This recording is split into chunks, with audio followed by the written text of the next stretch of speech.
ఈరోజు బైబిల్ అధ్యయనం ఆదికాండము 49 నుండి 50 అధ్యాయాలు. ప్రార్థన. ప్రియమైన దేవా, నీ వాక్యాన్ని అధ్యయనం చేయడానికి మాకు సమయం ఇచ్చినందుకు ధన్యవాదాలు. మేము మీ వాక్యాన్ని విన్నప్పుడు మా మనస్సులను పునరుద్ధరించండి మరియు మాకు అవగాహనను ఇవ్వండి. యేసు నామములో ఆమెన్. ఆదికాండము 49వ అధ్యాయం. యాకోబు తన కుమారులను పిలిపించి ఇట్లనెను: మీరు కూడిరండి, అంత్యదినములలో మీకు సంభవింపబోవు సంగతులను మీకు తెలియచేసెదను. యాకోబు కుమారులారా, కూడివచ్చి ఆలకించుడి. మీ తండ్రి అయిన ఇశ్రాయేలు మాట వినుడి. రూబేను, నీవు నా పెద్ద కుమారుడవు, నా శక్తియు నా బలము యొక్క ప్రథమఫలమును, ఔన్నత్యాతిశయమును బలాతిశయమును నీవే. నీళ్లవలే చంచలుడవై నీవు అతిశయము పొందవు. నీ తండ్రి మంచము మీదికెక్కితివి, దానిని అపవిత్రము చేసితివి. అతడు నా మంచము మీదికెక్కెను. షిమ్యోను లేవెను వారు సహోదరులు, వారి ఖడ్గములు బలాత్కారపు ఆయుధములు. నా ప్రాణమా, వారి ఆలోచనలో చేరవద్దు. నా ఘనమా, వారి సంఘముతో కలిసి కొనవద్దు. వారు కోపము వచ్చి మనుష్యులను చంపిరి. తమ స్వేచ్ఛ చేత ఎద్దుల గుదికాలెనరములను తెగగొట్టిరి. వారి కోపము వేండ్రమైనది, వారి ఉగ్రతయు కఠినమైనది. అవి శపింపబడును. యాకోబులో వారిని విభజించెదను, ఇశ్రాయేలులో వారిని చెదరగొట్టెదను. యూదా, నీ సహోదరులు నిన్ను స్తుతించెదరు, నీ చెయ్యి నీ శత్రువుల మెడమీద ఉండును. నీ తండ్రి కుమారులు నీ ఎదుట సాగిలపడుదురు. యూదా కొదమసింహము. నా కుమారుడా, నీవు పట్టినదాని తిని వచ్చితివి. సింహమువలెను గర్జించు ఆడుసింహమువలెను అతడు కాళ్లు ముడుచుకుని పండుకునెను. అతని లేపువాడెవడు? షిలోహు వచ్చువరకు యూదా యొద్ద నుండి దండము తొలగదు, అతని కాళ్ల మధ్య నుండి రాజదండము తొలగదు. ప్రజలు అతనికి విధేయులయ్యుందురు. ద్రాక్షావల్లికి తన గాడిదను, ఉత్తమ ద్రాక్షావల్లికి తన గాడిద పిల్లను కట్టి, ద్రాక్షారసములో తన బట్టలను, ద్రాక్షల రక్తములో తన వస్త్రమును ఉదుకును. అతని కన్నులు ద్రాక్షారసము చేత ఎర్రగాను, అతని పళ్ళు పాలచేత తెల్లగాను ఉండును. జెబూలూను సముద్రపు రేవున నివసించును, అతడు ఓడలకు రేవుగా ఉండును, అతని పొలిమేర సీదోను వరకు నుండును. ఇస్సాఖారు 2 దొడ్ల మధ్యను పండుకునియున్న బలమైన గార్ధభము. అతడు విశ్రాంతి మంచిదగుటయు, ఆ భూమి రమ్యమైనదగుటయు చూచెను గనుక అతడు మోయుటకు భుజము వంచుకుని వెట్టిచేయుదాసుడగును.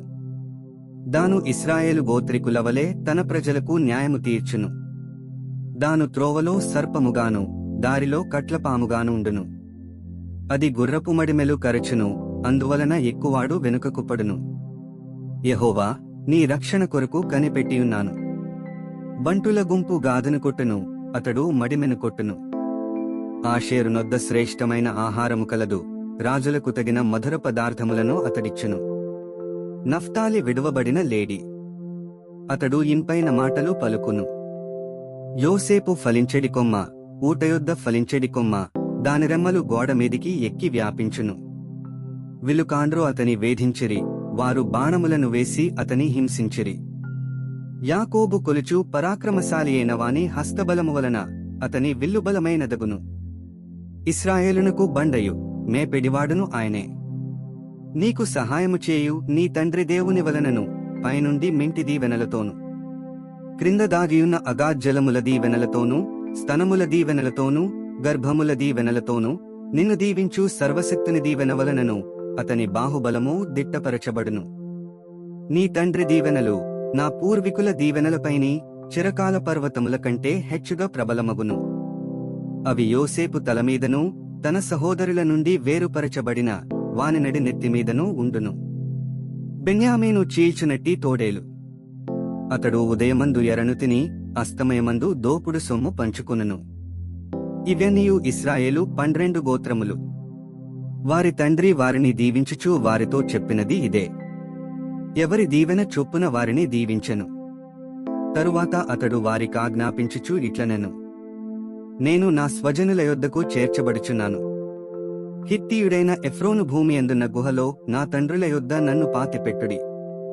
ఆ గుహ కనాను దేశమందలి మమ్రే ఎదుటనున్న మక్పేలా పొలములో ఉన్నది. అబ్రాహాము దానిని ఆ పొలమును హిత్తీయుడగు ఎఫ్రోను యొద్ద శ్మశాన భూమి కొరకు స్వాస్థ్యముగా కొనెను. అక్కడనే వారు అబ్రాహామును అతని భార్య అయిన శారాను పాతిపెట్టిరి. అక్కడనే ఇస్సాకును అతని భార్య అయిన రిబ్కాను పాతిపెట్టిరి. అక్కడనే నేను లేయాను పాతిపెట్టితిని.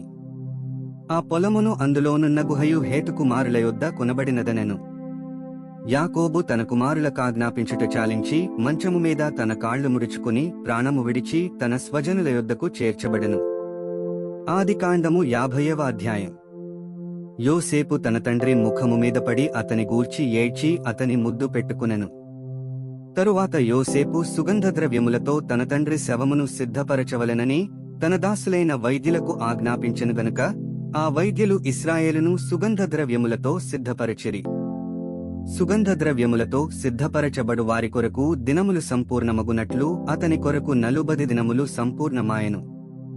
అతని గూర్చి ఐగుప్తీయులు 70 దినములు అంగలార్చిరి.